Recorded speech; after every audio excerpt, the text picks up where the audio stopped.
Paz do Senhor Jesus, mulheres abençoadas, tudo bem? Aqui quem vos fala é a missionária Natália, da cidade de Indaiatuba, da região de Campinas, da Igreja Pentecostal Fortaleza de Deus. Eu fui convidada, através da irmã Nilva Camargo, para estar aqui através desse vídeo, ministrando para as mulheres, para as irmãs da Igreja de Jardim Santa Rita, que está localizada em Batatais. Eu já quero dizer para você, mulher, que você é importante para Deus. Eu já quero dizer para você, mulher, que você é preciosa, que você é escolhida. E eu quero dizer que nós mulheres temos uma função muito grande no reino de Deus. E eu quero dizer a você, através desta palavra, sobre o poder da intercessão. Eu quero dizer a você sobre o poder daquela que ora, daquela que busca, daquela que não cessa as tuas orações e que ora crendo que Deus vai operar o poder. Eu quero dizer a você, mulher, não desista de orar pela tua família, pela tua casa, pela tua parentela, pelos seus, porque Deus te deu essa missão. Deus te deu essa missão, porque Ele sabe que você é capaz de fazer. Você tem poder do céu para interceder por aqueles que Deus colocou nas tuas mãos. Hoje eu quero estar lendo no livro de Atos dos Apóstolos, no seu capítulo 12. E o seu versículo 1 diz assim: E por aquele mesmo tempo o rei Herodes estendeu as mãos sobre alguns da igreja para os maltratar. E matou a espada Tiago e o irmão de João. E vendo que isso agradara aos judeus, continuou mandando prender também a Pedro. E eram os dias dos pães, sem fermento. E havendo prendido, o encerrou na prisão, entregando-o a 4 quaternos de soldados, para que o guardassem, querendo apresentá-lo ao povo depois da Páscoa. Pedro, pois, era guardado na prisão, mas a igreja fazia contínua oração por ele a Deus. E quando Herodes estava para fazer comparecer, mesma noite estava Pedro dormindo. Nessa mesma noite estava Pedro dormindo entre 2 soldados, ligado com 2 cadeias. E os guardas diante da porta aguardavam a prisão. E eis que sobreveio o anjo do Senhor e resplandeceu uma luz na prisão. Então, tocando a Pedro na larga, o despertou dizendo: levanta-te depressa. E caíram-lhe das mãos as cadeias. E disse-lhe o anjo: veste-se e põe as tuas sandálias. E ele assim o fez. Disse-lhe mais: lança as costas a sua capa e segue-me. E saindo seguia e não sabia se era real ou o que estava acontecendo, feito pelo anjo, mas pensava que via alguma visão. E quando passaram, a primeira e segundo guardas chegaram à porta de ferro que dá para a cidade, a qual se lhes abriu por si mesma. Assim, tendo saído, percorreram uma rua e logo o anjo se apartou dele. E Pedro, tornando a si, disse: agora sei que verdadeiramente que o Senhor enviou seu anjo e me livrou da mão de Herodes e de tudo o que o povo dos judeus esperava. E considerando-se ele nisto, foi à casa de Maria, mãe de João, que tinha por sobrenome Marcos, onde muitos estavam reunidos e oravam. E batendo Pedro à porta do pátio, uma menina chamada Rude saiu a escutar. E reconhecendo a voz de Pedro, de alegria não abriu a porta, mas correndo para dentro anunciou que Pedro estava à porta. E disseram-lhe: está fora de si. Mas ela afirmava que assim era. E diziam: é o seu anjo. Mas Pedro perseverava em bater. E quando abriram, viram-no e se espantaram. E acenando-lhes ele com a mão para que se calassem, contou-lhes como o Senhor o tinha tirado da prisão. E disse: anuncia isso a Tiago e aos irmãos. E saindo partiu para outro lugar. Essa palavra é tremenda. Essa palavra tem o poder de dizer a nós o quanto o poder da intercessão é necessário. A igreja primitiva estava passando por um processo muito difícil. Depois que Estevão tinha sido apedrejado, agora Herodes manda decapitar Tiago, o primeiro discípulo decapitado. E a Bíblia diz que, vendo que agradara ao povo, ou seja, sendo que agradaram os judeus, ele então mandou prender a Pedro. Foram os judeus que começaram a perseguição dos cristãos.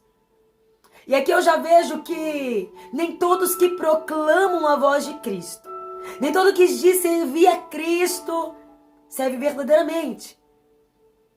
Há muitos perseguidores da minha e da sua vida que dizem servir o mesmo Deus que nós servimos. Porque muitos dos judeus eram um povo religioso, um povo ao qual dava prioridade em guardar os seus costumes. Mas Pedro não. Pedro já tinha tido um relacionamento com Cristo e já tinha andado com o próprio Cristo. Pedro sabia quem era que ele servia. Eu já quero dizer a você, mulher, que ainda que se levante pessoas para te perseguir e para tentar destruir a tua caminhada, eu quero dizer a você que Deus conhece a tua história. Eu quero dizer a você que não tem como te derrubar, porque você tem um relacionamento e uma intimidade com Cristo. E era isso que Pedro tinha. Era isso que Pedro tinha, mas eles não entendiam.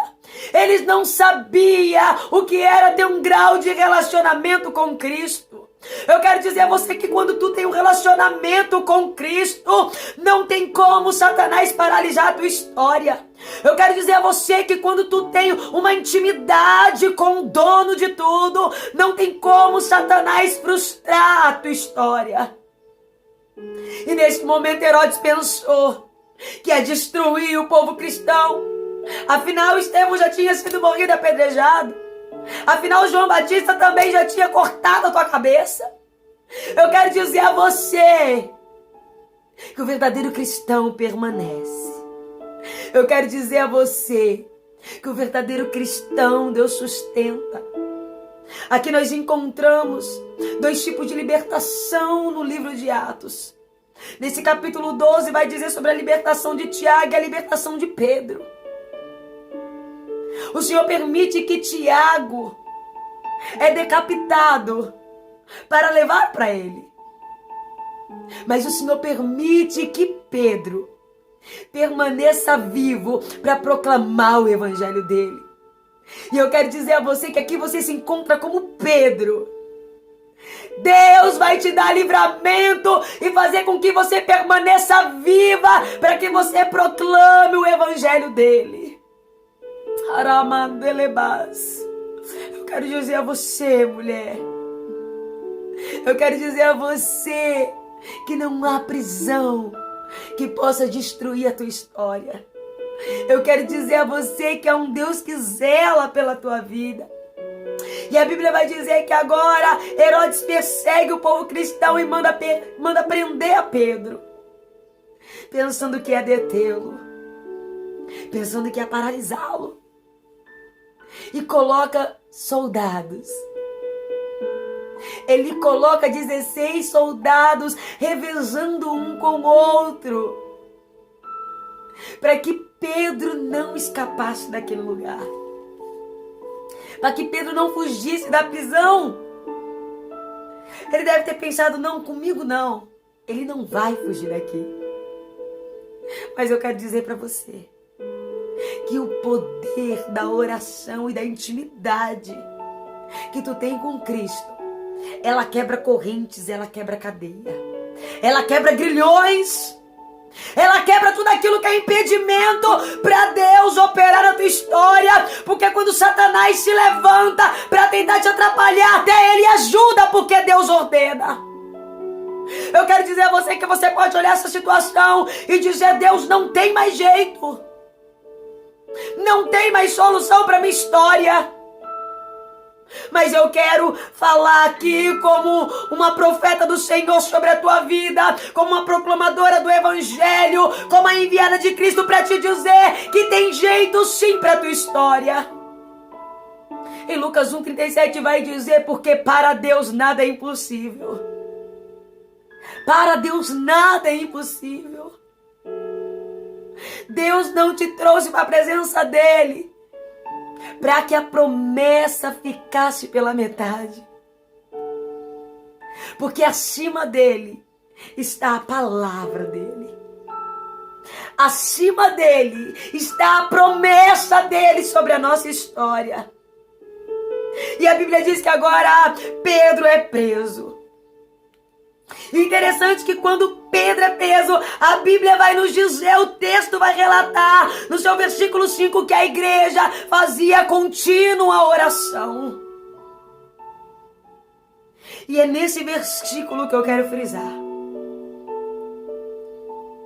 Qual tem sido o determinado foco seu orando pela tua causa?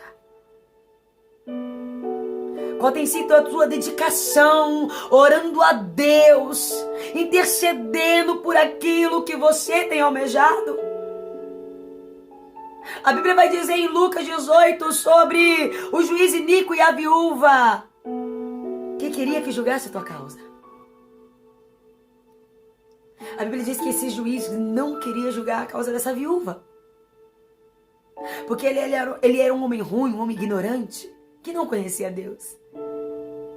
Mas Jesus contando-lhe essa parábola para os discípulos e a todos que ouviam, ele queria passar para aquelas pessoas e passar para nós o poder de orar sempre e nunca desfalecer. Ele diz que aquela viúva ficou insistindo, amolestando, implorando, persistindo para aquele juiz para que julgasse a causa dela. E Jesus continua dizendo que o juiz disse, bom, eu não sirvo a Deus, eu não conheço esse Deus que ela serve, mas eu também não tenho nada a perder. Eu vou julgar a causa dessa viúva, de tanto ela insistir. E ele vai dizendo que derá o Deus de vocês que está no céu. Acha que ele não ouvirá a sua oração? Ainda que seja tardio, não responderá? Porventura, quando o Filho do Homem vier à terra, encontrará fé? Aonde está a tua fé, mulher? Aonde está a tua fé, mulher? Eu quero dizer a você que sem oração é impossível ter fé. É necessário você clamar ao Senhor. Em Jeremias 33:3 vai dizer, clama a mim, responder-te-ei.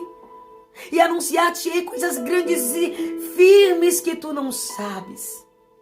É coisas grandes e firmes. É estrutura. A igreja clamava por Pedro. A igreja intercedia por Pedro. E a Bíblia diz que eles estavam aqui na festa da Páscoa. A festa da Páscoa durava durante 7 dias. Pedro ia ser morto um dia antes. No último dia, perdão. Só que um dia antes o anjo do Senhor o libertou. A igreja ficou 7 dias em oração pela saída de Pedro. Não desanime de orar. Não desanime de orar. Porque é necessário que você permaneça em contínua oração para que Deus entre com a intervenção divina. E o texto vai nos continuar dizendo que o anjo do Senhor entrou naquela cadeia. Aqui é a verdadeira manifestação de Deus. Aqui é o verdadeiro Cristo, porque ele diz que é o anjo do Senhor, não é um anjo. Aqui nós vemos uma teofania, a manifestação de Cristo. Ele entrou lá dentro. E quando ele entrou lá dentro, Pedro estava dormindo. E eu já quero também frisar. Sabe por que Pedro estava dormindo? Porque sabia que a promessa, Pedro sabia da promessa dele. Jesus diz que Pedro viveria sua velhice. Ou seja, ele sabia que aquele momento não era a morte dele. Você entende que quando nós cremos na promessa, Nós sabemos que não é esse determinado momento que nós vamos morrer. Quando você crê na promessa de Deus, você entende que esse problema não vai te derrubar. Quando você entende, quando você crê na promessa de Cristo, não é a situação que determina no que você tem que crer. Se você crê na promessa que Deus lhe fez, você vai entender que essa prova não é para te destruir. Pedro entendia que aquela prisão, ele não ia ser morto. Porque ele sabia que havia uma promessa na vida dele. Você tem que entender que é uma promessa sobre a tua história. E se é uma promessa e ela ainda não foi concluída, eu preciso marchar, continuar clamando, porque eu sei que dessa Deus vai me dar um livramento. Ele sabia que Deus o ia livrar. Tanto é que ele estava dormindo. Quem é que está dormindo um dia antes de ser morto? Ele estava descansando em Cristo. Porque ele sabia que Deus ia o livrar. Você precisa crer na tua promessa, para que você entenda o projeto de Deus na tua história, para que você entenda o projeto de Deus na tua vida. Eu quero dizer a você que Deus está no controle da tua caminhada, que Deus está no controle da promessa da tua história. E ali o anjo de Deus fala para ele se levantar, colocar as tuas vestes, colocar as tuas sandálias e apertar o seu cinto. E ele sai daquela prisão, crendo que é uma visão. Mas no meio do caminho ele entendeu que era Cristo libertando. O interessante é que quando ele chega na casa da igreja que estava intercedendo, ele chega ali na casa de Maria. A Bíblia diz que Rude, uma criada, vai atendê-lo. E quando ela volta dizendo para aquele povo que estava clamando por Pedro, para que Pedro saísse, quando ela volta dizendo que Pedro estava na porta, ele diz que ela estava louca. Sabe por quê? Porque há momentos que nós oramos sem crer que Deus vai fazer. E nesse momento esse povo revela que eles estavam orando, mas eles não estavam crendo que Deus ia fazer. Porque senão eles não iam teimar falando para Rude que era loucura dela. Eu quero dizer a você que você precisa crer que por mais que a tua oração seja tão simples, tão pequena, ela tem valor para Cristo e no reino de Deus. Eu quero dizer a você, mulher, que a tua oração ela tem poder. Eu quero dizer a você, mulher, que a tua oração ela chega no trono de Deus. Então ore crendo que Deus vai fazer. Ore crendo que Deus vai operar. Ore crendo que Deus vai libertar. Ore crendo que Deus vai transformar a tua história. Ore crendo que Deus vai transformar a tua família, que vai libertar os cativos, os oprimidos. Porque foi para isso que Ele veio. Para libertar aqueles que estão acorrentados e algemados. Eu quero dizer a você, mulher, que é necessário você crer que Deus está fazendo. Quando esse povo disse para Rude que ela estava louca, e ela disse que não estava, e Pedro perseverando, batendo na porta, eles abrem a porta e vê que verdadeiramente Pedro estava lá. E Pedro fez questão de dizer a eles que o Senhor o tinha livrado da prisão. Eu quero dizer a você que nessa situação que você encontra não vai ser o homem que vai te tirar. Vai ser o próprio Deus que vai se manifestar na tua vida. Vai ser o próprio Deus que vai manifestar na tua história. Jeremias 29:11 nos diz desta maneira: porque o meu pensamento não são os mesmos que os seus. Porque eu tenho um pensamento de lhe dar o fim que desejais. Cristo quer lhe dar o fim que tu deseja. E qual é o fim que tu deseja? Ele quer lhe dar um futuro bom. Ele quer que a promessa seja cumprida na tua vida. Mas primeiro é necessário você crer. Porque para Deus fazer na vida de Abraão, em Hebreus vai nos dizer que primeiro Abraão creu para depois Deus fazer. É necessário você crer no Deus que você serve. Porque Ele tem para operar infinitamente mais daquilo que nós pensamos ou imaginamos. Ele tem poder para transformar a tua história. E no momento certo Ele vai transformar. Ei, eu quero que você entenda que Deus está forjando o teu caráter. E através da tua oração você vai criando poder e intimidade.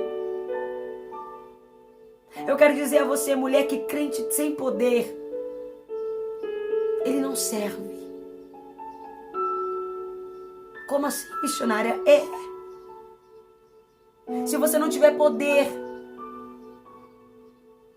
para expulsar demônio, para curar um enfermo, para levantar as mãos e decretar autoridade sobre a tua casa, sobre a tua família, não serve. A Bíblia diz em Efésios 6:10 que nossa luta não é contra carne e sangue, mas é contra principados e potestades. E para lutar com Satanás, a gente só vence na oração. Quer poder? Ore. Quer revestimento? Ore. Quer unção? Ore. Quer família transformada? Ore. Quer ministério erguido? Ore. É na oração que você vai encontrar a solução para tudo aquilo que tem te sufocado. Adquire intimidade com Cristo. Adquire intimidade com Deus, porque sem intimidade nada somos. O Senhor está te chamando hoje para um poder maior. O Senhor está te chamando hoje para viver coisas sobrenaturais e extraordinárias de Deus. Para viver coisas grandes. O Senhor está te chamando para ver e operar milagres na tua vida. Não vai precisar vir profeta de fora, vai ser você mesmo que Deus vai usar para fazer na tua história. Eu quero dizer a você, mulher, que Deus te chamou para ser intercessora da tua casa. Para ser essa intercessora da tua família. Não deixe de clamar, não deixe de orar e não deixe de buscar. Porque foi na intercessão da igreja que Deus mostra que a oração, ela tem poder. E Pedro é liberto da prisão. Seja a prisão que você se encontra. Aqui, ó. Porque é isso que nos aprisiona. O muito pensar e não poder fazer. O muito pensar e não poder agir. Toda prisão da tua mente hoje cai por terra. Porque até mesmo quem está presos com algemas ou dentro de uma cela, se aqui estiver livre, nada pode o prender. A pior prisão é a prisão da nossa mente, quando estamos presos dentro de nós mesmos. Pedro não estava com a sua mente aprisionada. E é isso que fazia ele liberto em Cristo. Eu quero chamar você, mulher, para ser liberta em Cristo. Para que tudo que prende a tua mente, prende você dentro de você mesma, hoje caia todas as correntes. Porque Deus tem poder de operar na tua história como tu desejas. E eu quero deixar essa palavra no teu coração. para que você entenda que o poder da intercessão, ele tem valor. E eu convido a você a interceder pela tua casa e pela tua família. Amém? Eu quero orar por você. Curva a tua cabeça e feche os seus olhos. Pai, eis aqui a tua igreja, Jesus. Senhor, meu Deus e meu Pai, eu clamo por essas mulheres a qual ouve neste momento, papai, a qual ouviu e recebeu essa palavra. Pai, nós sabemos, Pai, o quanto é difícil, Pai, interceder, Senhor, meu Deus, meu Pai, e carregar, Senhor, meu Deus, meu Pai, o fardo de tentar trazer a libertação para aqueles que a gente ama. E até às vezes, Senhor, por nós mesmos. Pai, eu quero te pedir, papai, e quero interceder pela vida dessas mulheres, para que o Senhor os faça mulheres fortes. Para que o Senhor as levante com autoridade nessa terra. Para que o Senhor levante elas como autoridade, Senhor, meu Deus e meu Pai, nessa terra. Mulheres guerreiras que não perdem uma batalha. Mulheres que oram e a oração tem poder. Mulheres que levantam e têm autoridade nesta terra. Pai, eu quero orar, Senhor, papai, por uma geração de mulheres valentes. Por uma geração de mulheres que não perde uma batalha. Uma geração, Senhor, meu Deus, meu Pai, de mulheres que não desistem, Senhor, meu Deus e meu Pai. Por mais que as lutas estejam grandes, Senhor, meu Deus e meu Pai, elas não desanimam e não desfalecem. Pai, alcance essas mulheres, Senhor, meu Deus e meu Pai. Alcança, Senhor, meu Deus, meu Pai, essas mulheres, Senhor, meu Jesus. A todas que estão, Senhor, meu Deus, meu Pai, ouvindo esta oração. Pai, eu lhe peço em nome de Jesus, que a partir de hoje toda corrente, Senhor, meu Deus, meu Pai, tudo aquilo que aprisionava a mente delas, hoje cai por terra para a glória do Teu nome. E assim eu já te agradeço. Em nome do Pai, em nome do Filho, em nome do Espírito Santo de Deus. Amém. Amém. E assim eu agradeço a todas as mulheres de Batatais, a qual foi dirigida esse vídeo, e para todas aquelas também que não são de Batatais, mas estão ouvindo essa palavra, que você receba dentro do teu coração. E assim eu os deixo, você na paz de Cristo. Amém? Fica na paz do Senhor Jesus.